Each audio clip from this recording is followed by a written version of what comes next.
y'all? Welcome to Break Awakening. We are doing a quick chit chat. I am waiting for my son to come out of surgery. It's a minor surgery. But while I had some time, I said, let me do this chit chat because it's a serious chit chat. It's a precursor to a video, or not a video. I'm not going to make a video. This is going to be an invitation to the actual meeting that we're going to have July 28th. I believe that's on a Sunday, 1 p.m. Eastern Standard Time. And we're going to talk about trauma, religion, and cult vibes.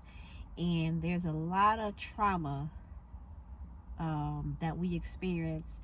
And we also experience trauma with religion. And with that brings a lot of cult or cultish assemblies, churches, organizations forming.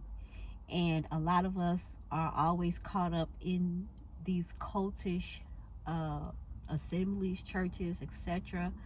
And it's becoming a crisis, right? Especially now that we are awakening and supposed to be turning back to Torah, but we are not, right? And we are more engaged in identity and the end of the world and what the white man has done, and we're not really learning Torah, right? We're not really learning Torah, and it is because of our trauma and what we are attracted to because of our trauma. We love to trauma bond and so forth. And so a lot of our women are being really, really damaged, especially in this Hebraic awakening.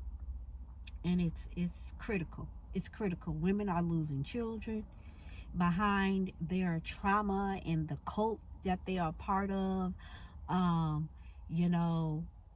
Women and children are being hurt behind sexist marriage, polygamy, just doctrines. The white man gonna be your servant. Yeah, I'm talking about it all. And it's not gonna be on the video. We will have a Zoom meeting with our women, because we can't even focus on healing because we're stagnated in cultish environments that continues to shape our trauma. And the organizations and the assemblies and churches that we are part of, they are not touching your trauma. So when we're talking about trauma, you just hide behind your religion, your religious views. And then when we're talking about trauma, people start talking about scriptures and they can't even keep it in context because of their trauma. And so, you say things like, well, y'all gonna fight my battles. No, he waiting for you to go clean up your room so you can think, right? I'm fearfully and wonderfully made. You are, but you are fearfully and wonderfully crazy as well. Y'all forgive me for the lighting. I'm in the car. It's doing something weird. I can see it on the screen. But yeah, you're fearfully and wonderfully crazy as well.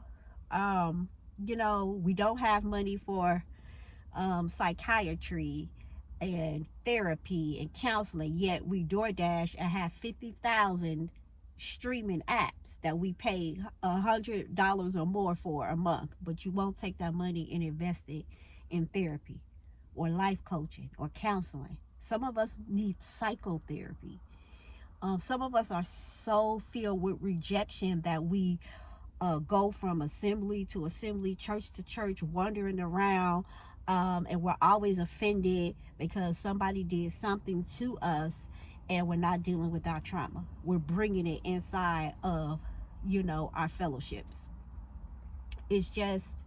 It's heartbreaking, because right now we are talking about our femininity. The men have spoken. If you want to join the men's wellness group as well, I'll leave the email below. But the men have spoken to the women about how they perceive a feminine woman, and femininity is a sore spot for us as women. And we're trying to tackle some of the things that they are saying, but the women it seems that that's a sore spot, and we're going to get down to the nitty gritty because we will Shabbat shalom each other to death. But when we're talking about femininity and what that means, we can't. When we talking about, womanhood, we love to bring up Proverbs 31, woman. And that's great. But I want to hear it. How do you perceive a feminine woman? Right? Not the teachings that you have heard and that you think is right. I want to know, like we're talking without bringing up scripture, but we can't, right? And it's not that, I'm trying to take your faith out of it. I'm trying to help you to see that you're hiding behind religion and you're very religious to the point to where we can't even have a conversation to really dissect your mental well-being, because you're not understanding what scriptures mean from a Hebraic standpoint. And so you're giving, broad answers to a very specific subject, like anxiety, like depression, like bipolar. Many of us are bipolar. This is not an overdiagnosis. Bipolar is really, the chemicals in your brain is out of control. Some of us may be schizophrenic. Some of us may have borderline personality disorder, but we all think that's white people problem. No, that's a black person's problem all day, every day.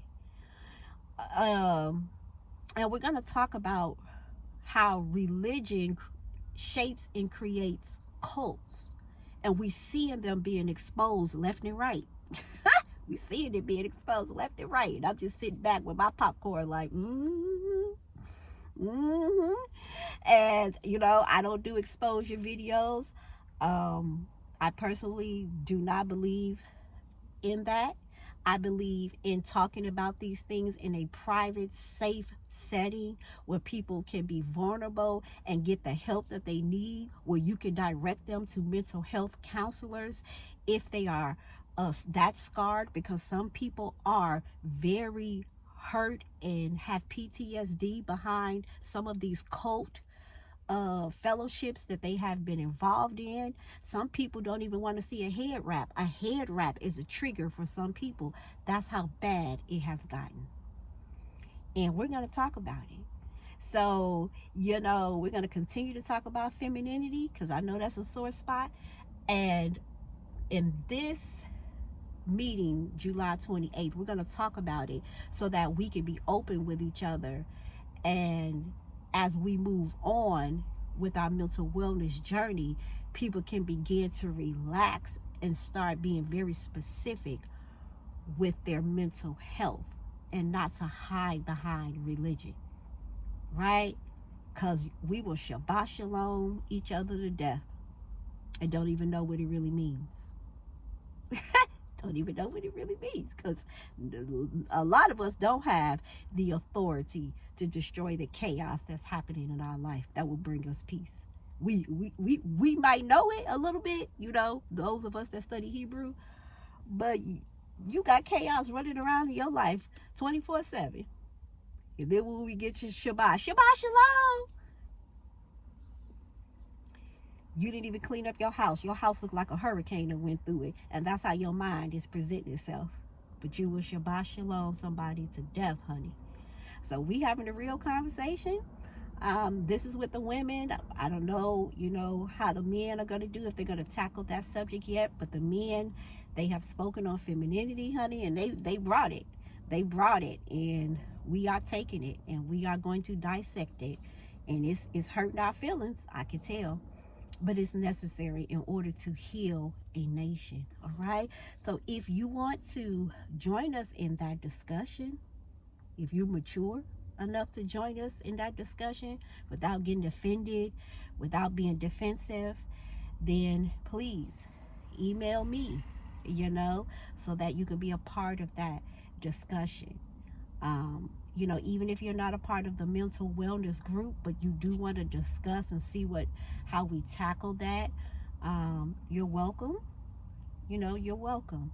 So let's get ready for that July 28th conversation. And I'll be dropping Torah teachings on here because there are not many people teaching Torah. It's so sad. You're talking about a drought in the land, that we will be looking for rain. We will be looking for water and we will find none. Drought. Like, it's just sucked up. Nobody can teach Torah, really. My. Help us, Father. All right. Until the next video. Shalom, everyone.